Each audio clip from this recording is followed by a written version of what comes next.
So welcome back दोस्तों। आज हम देखने वाले हैं स्ट्रक्चर ऑफ द सेल। तो पिछले वीडियो में हमने देखा about what, yes, cell and blood जो है इसका हमने क्या क्या देखा था, इंट्रोडक्शन देखा था। उसके बाद में हमने क्या देखा था कि सेल थ्योरी देखी थी। ओके, सेल के बारे में थोड़ा इंट्रोडक्टरी पार्ट्स देखा था। ओके, उसके बाद में थ्री ग्रुप्स ऑफ सेल देखे थे हमने, depending on what level of differentiation, undifferentiated, differentiated and D differentiated. Okay, वो हमने देखा पिछले वीडियो में। अभी हम देखने वाले हैं स्ट्रक्चर ऑफ द सेल। तो स्ट्रक्चर ऑफ द सेल के अंदर अब हमें क्या देखना है, in structure of the cell के अंदर दो सेल होते हैं। पहले सेल है यूकैरियोटिक सेल, दूसरी सेल है प्रोकैरियोटिक सेल, जो कि हमें 12th या 10th स्टैंडर्ड से हमें पता है कि दो सेल होती है।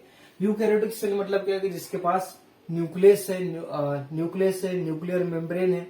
प्रोकैरियोटिक सेल मतलब क्या है, यहाँ पर yes not fully develop. Okay, तो यहाँ पर क्या है, न्यूक्लियस जो फुल्ली डेवलप नहीं है, तो यहाँ पर न्यूक्लियस अब्सेंट है ऐसे बोलते हैं, या फिर न्यूक्लियस जो है वो इनकम्प्लीट है।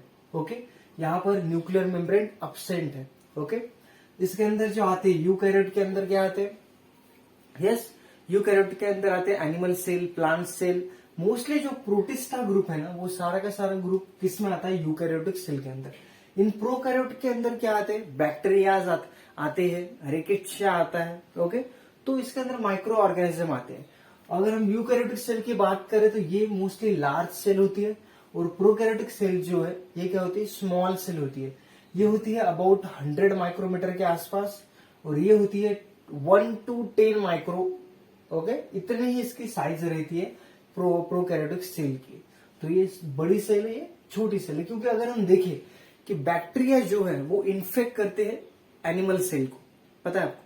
तो बैक्टीरियल सेल पूरी की पूरी एनिमल सेल के अंदर चली जाती है, एक्चुअली अंदर चली जाती है।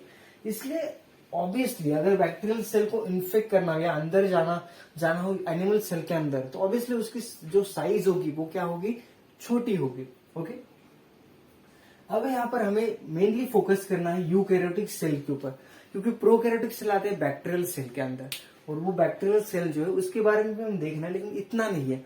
ऑब्वियसली ये दोनों भी जो है प्रोकैरियोटिक एंड यूकैरियोटिक सेल, इन दोनों का स्ट्रक्चर हमने 10th में, 12th में, बीएससी में ऑलरेडी सीखा है। ये बस एक हमें क्या, एक बस पढ़ लेना है और छोड़ देना है इसको, क्योंकि हमें पता है, बस एक रिविजन के लिए हम ये पढ़ रहे हैं। ओके, इसके बाद फिर स्टार्ट हो गया हमारे मेन चैप्टर इन फिजियोलॉजी, जैसे कि डाइजेशन, रेस्पिरेशन, फिर वो स्टार्ट हो गए। इसमें सबसे ज्यादा मुश्किल काम होता है वो है नर्वस सिस्टम का, इसलिए हम इसके बाद सीधा जाएंगे नर्वस सिस्टम के ऊपर। ओके, तो इसके तो स्ट्रक्चर ऑफ सेल के अंदर हम देख रहे हैं यूकैरियोटिक सेल। यूकैरियोटिक सेल के अंदर भाई कौन से सेल है, animal cell, plant cell, fungal cell, algal cell, जितने भी सेल है वो किस में आते हैं, यूकैरियोटिक सेल के अंदर। मोस्टली प्रोटिस्टा जो ग्रुप है पूरा का पूरा यूकैरियोटिक सेल है। अब यहाँ पर अगर हम देखें यूकैरियोटिक सेल के अंदर, ओके, तो यहाँ पर क्या है, बेसिक पार्ट अगर हम देखें यूकैरियोटिक सेल के, तो बेसिक पार्ट के अंदर आता है cell wall, plasma membrane, okay, cytoskeleton. ये अभी हम 3 पार्ट्स देखेंगे।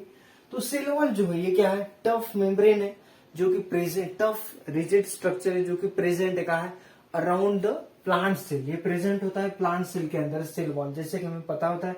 इसकी वजह से जो प्लांट का शेप है, ओके, वो फिक्स होता है, okay, due to this cell wall. This cell wall is strong, rigid and thick structure है, okay, present around the what, around the plant cell. Okay, अब नेक्स्ट है प्लाज्मा मेम्ब्रेन। अब ये जो प्लाज्मा मेम्ब्रेन है, okay, तो ये plasma membrane control what, control the flow of molecule. अब ये प्लाज्मा मेम्ब्रेन हमें पता है, प्लाज्मा मेम्ब्रेन को हम ऑल्सो कॉल्ड प्लाज्मोलेमा, और we also called it as a cell membrane. Okay, plasma membrane या फिर सेल मेम्ब्रेन, आप कुछ भी बोल सकते हो।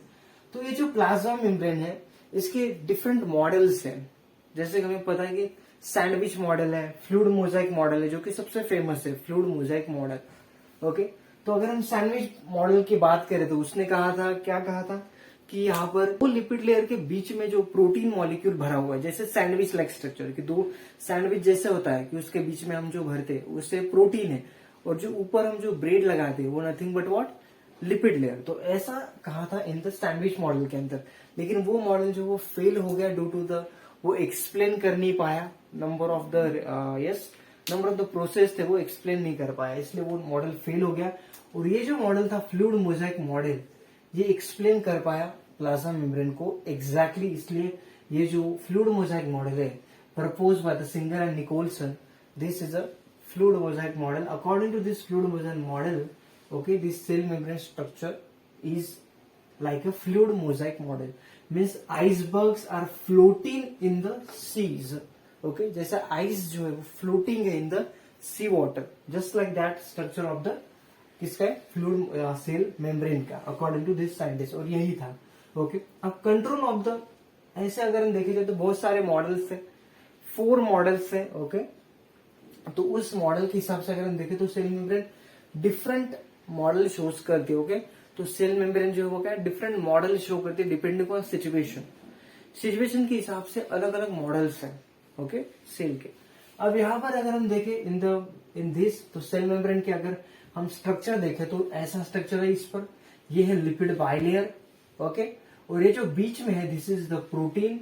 ओके, हमें पता है दिस इज इंट्रिंसिक प्रोटीन और दिस इज एक्सट्रिंसिक प्रोटीन जो कि प्रेजेंट है outside the, yes outside the, this is present on और outside the what, yes, this is present outer side, on outer side of lipid layer. Okay, and this is present inside of these lipid layer. Okay, अब यहाँ पर जो है इन दोनों के बीच में एक ऐसा स्पेस आपको दिख रहा है, इन दोनों प्रोटीन के जो मॉलिक्यूल है इसके बीच में स्पेस है. तो इस स्पेस की मदद से जो मॉलिक्यूल्स है वो इन टू आउट या आउट टू इन जो है वो जा सकते हैं due to this pores. Okay, and ये जो कुछ इन प्रोटीन्स प्रेजेंट है वो आउटसाइड भी प्रेजेंट है जो कि एक्ट लाइक या यस, जो कि आउटसाइड भी प्रेजेंट है जो कि एक्ट लाइक रिसेप्टर्स. ओके, और यहाँ पर कुछ कार्बोहाइड्रेट मॉलिक्यूल्स भी प्रेजेंट है. ओके, तो this is the model of the what fluid mosaic model जो कि हमें पता है. ओके, अब यहाँ पर एक control of what flow of molecule, किसके लिए, इसके फंक्शन क्या है, ये कंट्रोल करता है flow of the molecule inside the cell, cell environment को भी ये कंट्रोल करता है. अब इसके बाद में एक सेल को शेप भी देने का इसका काम है. ओके, उसके बाद में control communication of the cell with the outside world, that is nothing but internal environment जो है उसको मेंटेन करने का काम, मतलब जो ट्रांसपोर्टेशन का काम है. सेल के अंदर से कुछ मटेरियल बाहर जाना है, बाहर से कुछ मटेरियल अगर अंदर आता है तो ये act like transporter. Okay, transport for the transport of molecule help करता है. उसके बाद में लिपिड बाइलेयर स्ट्रक्चर वो भी हमने कह दिया. मेंटेन द सेल इन्वायरमेंट वो भी हमने कह दिया. तो ये इसका काम है सेल मेम्ब्रेन का. और इसके बहुत सारे फंक्शन जैसे कि सेल्फ एंड नॉन सेल्फ जो है रिकॉग्निशन पावर है जिसके इसके ऊपर रिसेप्टर्स प्रेजेंट है. ओके, उसके बाद में for the what transportation of the molecule, जिसके अंदर क्या आता है, यस, अगर अंदर से बाहर जाता है तो व्हाट हम क्या होते हैं एक्सोसाइटोसिस, एंडोसाइटोसिस, वो भी यहाँ पर आता है. For the active and passive transport of the molecule वो भी यहाँ पर आ जाता है. पिनोसाइटोसिस आपको पता होगा. ओके, तो पी मेम्ब्रेन. अभी नेक्स्ट है साइटोस्केलेटन. तो साइटोस्केलेटन जो है ये क्या है, जस्ट लाइक अगर हमारी बॉडी के अंदर हम देखें तो क्या प्रेजेंट है, स्केलेटल सिस्टम प्रेजेंट है जो कि हमारी बॉडी को सपोर्ट देता है और शेप ऑफ द बॉडी जो मेंटेन करने का काम किसका है, साइटोस्केलेटन. वैसा ही जो स्ट्रक्चर है, ओके, उस टाइप का तो नहीं लेकिन वैसा, जस्ट लाइक दैट, उसके जैसा ये है साइटोस्केलेटन जो कि प्रेजेंट होता है सेल के अंदर. ओके, अब ये जो साइटोस्केलेटन है ये मोस्टली 3 टाइप्स के. पहला है माइक्रो फिलामेंट, दूसरा है माइक्रो ट्यूब्यूल्स और तीसरा है इंटरमीडिएट फिलामेंट. ओके, तो ये तीनों को हम क्या कहते हैं, साइटोस्केलेटन के अंदर आते हैं. ये तीनों का डिफरेंट फंक्शन है. ओके, लेकिन मेन इनका एक ही फंक्शन है, change for the support the cell membrane और for the shape of the body, maintain the shape of the body, for the change the shape of the body जो है ये रिस्पॉन्सिबल है. जैसे अगर हम देखें तो WBC जो है वो स्क्वीज आउट हो जाती है फ्रॉम द, कहा से, यस, जो हमारी ब्लड वेसल है वहां से अगर यहाँ पर क्या है WBC, तो ये WBC यहाँ से स्क्वीज आउट हो जाती है, बाहर निकल जाती है. तो उस बाहर निकल जाने के लिए जो स्ट्रक्चर रिस्पॉन्सिबल है, जो उसका शेप चेंज कर देता है, इस छोटी सी, यस, ये छोटी सी पोर से निकालने के लिए सेल को जो शेप चेंज होता है वो किसकी वजह से होता है, due to this cytoskeleton. Okay, तो cytoskeleton for the change of the shape and carry the movement of the, जैसे अमीबा जो है वो बाय देयर सूडोपोडिया जो होते हैं उसकी मदद से वो आगे आगे मूवमेंट करता है। तो मूवमेंट के लिए भी रिस्पॉन्सिबल कौन है? साइटोस्केलेटन। ओके, उसके बाद में ये जो है, ओके, अब ये जो क्या है, नेटवर्क ऑफ फाइबर्स है जो कि प्रेजेंट है इन मैट्रिक्स ऑफ द सेल और इन द साइटोप्लाज्म के अंदर प्रेजेंट है। अब ये जो स्ट्रक्चर है ना, अगर मैं आपको दिखाऊं तो ये स्ट्रक्चर कुछ इस तरीके का, ये हम, ओके, तो ये सेल है, ओके, और ये है यहाँ पर न्यूक्लियस, ओके। अब यहाँ पर ऑर्गेनेलिस प्रेजेंट है, माइक्रो, यस, यहाँ पर ऑर्गेनेलिस प्रेजेंट है, ये यहाँ पर राइबोसोम प्रेजेंट है, माइटोकॉन्ड्रिया प्रेजेंट है, और क्या प्रेजेंट है यहाँ पर? एंडोप्लाज्मिक रेटिकुलम प्रेजेंट है, ओके। तो इन सारे इसको जो कनेक्ट करने का काम है ना, वो ऐसे कनेक्टेड है। ये जो साइटोस्केलेटन है ना, वो कुछ इस तरीके से कनेक्टेड है, पूरे अंदर इस तरीके से ऐसे कनेक्टेड है सेल को, इसको, न्यूक्लियस को, ऐसे पूरे कनेक्टेड है ये साइटोस्केलेटन। पूरे अंदर ऐसे पूरी जो जाली लाइक स्ट्रक्चर है वो पूरा ऐसा फैला हुआ है किसके अंदर? इन द साइटोस्केलेटन के अंदर, इन द साइटोप्लाज्म के अंदर, सेल के अंदर ये पूरा ऐसा डिस्पर्स हो चुका है, ओके। और इसकी वजह से जैसे यहाँ पर ये अटैच भी हो चुका है, जैसे न्यूक्लियस से अटैच है, यस, सेल मेम्ब्रेन से अटैच है, और ऑर्गेनेलिस से भी अटैच है। अब इस ऑर्गेनेलिस को अगर यहां से यहां जाना हो तो उसके लिए भी कौन मदद करता है? ये साइटोस्केलेटन ही मदद करता है, ओके। और ये एक रास्ता बना के देता है। अगर इस ऑर्गेनेलिस को यहां से यहां तक जाना है, यहाँ पर एनर्जी की रिक्वायरमेंट है, और ये माइटोकॉन्ड्रिया है, तो इसको यहां से यहां तक जाना है, तो उसके लिए एक रास्ता बनाने का जो काम है वो भी इस साइटोस्केलेटन का है। आप समझ रहे हो? ये पूरी तरीके से अटैच है, ओके। पूरी सेल के अंदर जाली लाइक स्ट्रक्चर है जो कि अटैच है यहाँ से बात, और इसकी वजह से यहाँ पर बस एक प्लाज्मा मेम्ब्रेन है। अगर इस सेल को ये स्पेरिकल स्ट्रक्चर में मेंटेन करना है तो कुछ तो या इससे चाहिए होगा कि जिससे ऐसा पकड़ के रखे, या कुछ तो ऐसी, समझ लो, यहाँ पर न्यूक्लियस प्रेजेंट है, और यहाँ पर अगर कुछ भी नहीं है, ये अगर खाली रहा तो ये जो सेल है ये क्या हो जाएगी?